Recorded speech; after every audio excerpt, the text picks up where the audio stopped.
I'm sharing this with you today. It's a poem that I had written. Forgive me because it's not memorized, but I wrote this poem after speaking with a friend of mine who lost his father to COVID-19 back in the beginning of March. He lost his dad, and we were talking about how at his age, he had been through the grief process before and lost people in his life that was really important to him. But the hardest part for him right then was teaching his daughter how to grieve, who she's a young lady and she hadn't experienced that kind of loss before. After I got off the phone with him, I was like really overwhelmed with emotion because COVID-19 was still kind of hitting us very hard back in the beginning of March, and it was all very new and everything was very scary and undetermined, and I felt like, okay, I just need to put pencil to paper and start writing.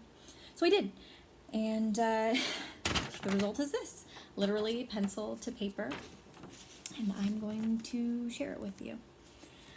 This poem is called A Lesson in Goodbyes for Carina.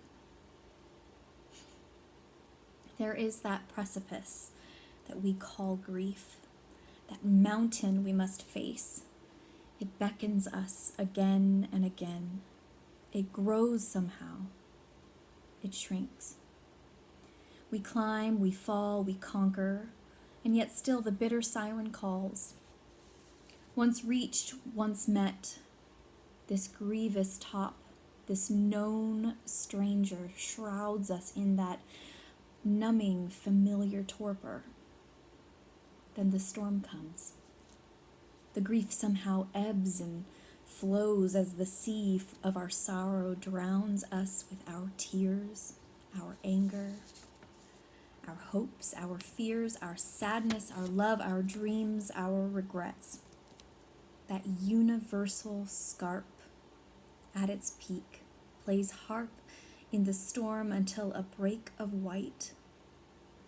Mirth breaks through the gray, through the murkiness.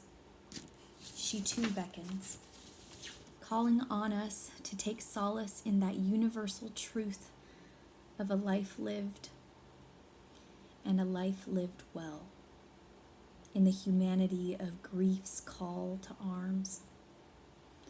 You'll soon meet with a storm upon that precipice again, and perhaps again.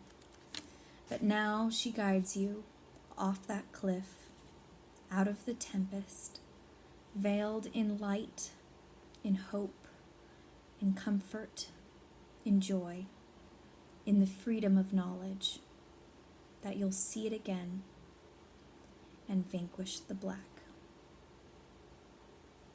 Thank you.